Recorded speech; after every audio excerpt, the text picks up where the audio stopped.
Wow, 1.6 billion in taxes. No wonder the real estate industry or property industry is so important to the government's coffers. Now, joining me on today's show is Kate Gray. Kate is the Senior Research Analyst for CBRE. So, Kate, welcome to the show. Thanks, Tim. Kate, perhaps if we could start with, tell us about CBRE, perhaps, first up. Yeah, CBRE is a global real estate firm. We specialise mainly in commercial real estate, so looking at office, retail, industrial properties. We do property management, agency, leasing. We have a strong residential valuations arm in Australia, property sustainability and management. So we're a very large organisation and have access to a huge amount of information nationally. Okay.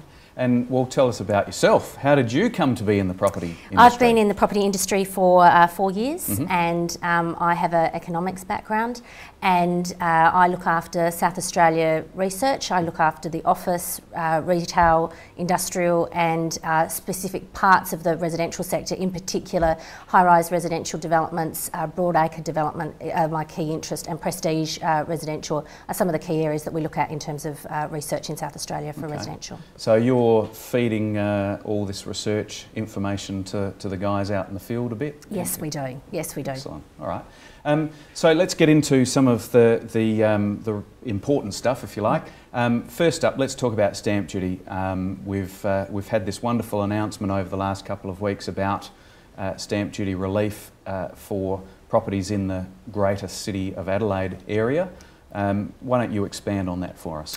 Okay, well, what has happened is the property industry has lobbied very strongly the state government to change the stamp duty regulations. What has happened is that broadacre land and apartment living were treated quite differently because you were able to settle on a block of land. So say it's a purchase price of $400,000 for both an apartment and for a block of land that you've built on.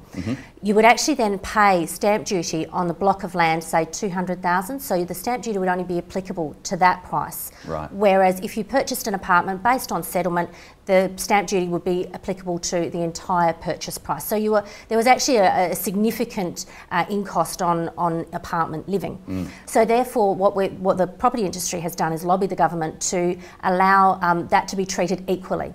And what the state government has done is looked at it for the next 2 years, that if you purchase a property off the plan, so that means that either it hasn't started construction or that construction has commenced but it hasn't been completed, it hasn't even been refit, that you will get a full exemption for properties under 500,000 and there will be a partial exemption for properties off the plan for over 500,000.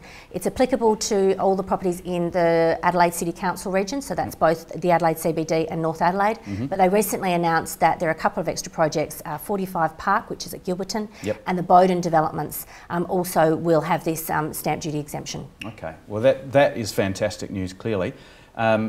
Just expand on the over 500,000, because I think we've talked a little bit about exactly that in the last couple of weeks, but what people have neglected to take on board is that there's still exemption in part anyway, for people who are purchasing more expensive apartments. That's right.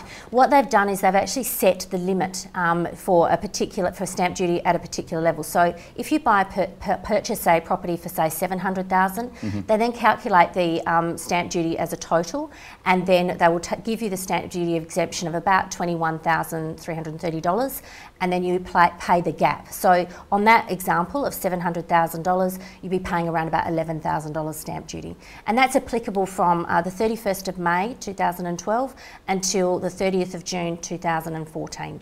And then they will start changing it to a partial exemption, which is rather a complicated calculation, unfortunately. Yeah, we've examined that and thought that maybe a whiteboard's required to explain to people how that works. But I guess, look, that's all fantastic, and the other thing I'll throw in there also is that's for people who contract to buy, even on that very last day, with with construction perhaps not even completing for another 2 or 3 years. That's exactly right. It's actually based on the date of contract, not on the date of settlement for the property. So you could sign a contract on the 31st of June 2014 and you would still receive a full stamp duty exemption if it was under 500,000 until, if the property isn't completed till, say, 3 or 4 years later, you would still receive that full exemption. Yeah.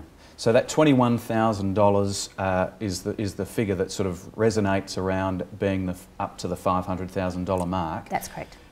Let's switch our attention to first home buyers, which from our point of view in the residential scene certainly have been lacking and disappeared over the last couple of years. What are your statistics telling you in terms of first home buyer activity and whether there's enough incentive for people to get back into the market at the moment? Yeah, first home buyers are a very important part of the market and they used to account for somewhere between 15 and 17% of total purchases. Yep. During the first home buyers grant, they got up to sort of nearly 30%. So a lot of people brought their purchase decision forward and we haven't really seen that recover in the past 2 years.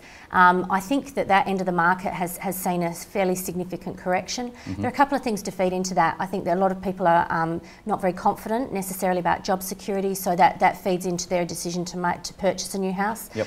And also the property market has softened quite significantly in that area, so they might be hesitant to get into that market because they might think that property might soften further, and generally first home buyers don't have a great deal of equity involved in that purchase. Yeah. So therefore, they might be thinking of a case of possibly negative equity or not having their property valued at the same as what they paid for it. Okay, all right. Well, Kate, stay with us. We'll talk some more on this in a few moments' time. For the time being, we're going to go on and have a look at our Going, Gone segment.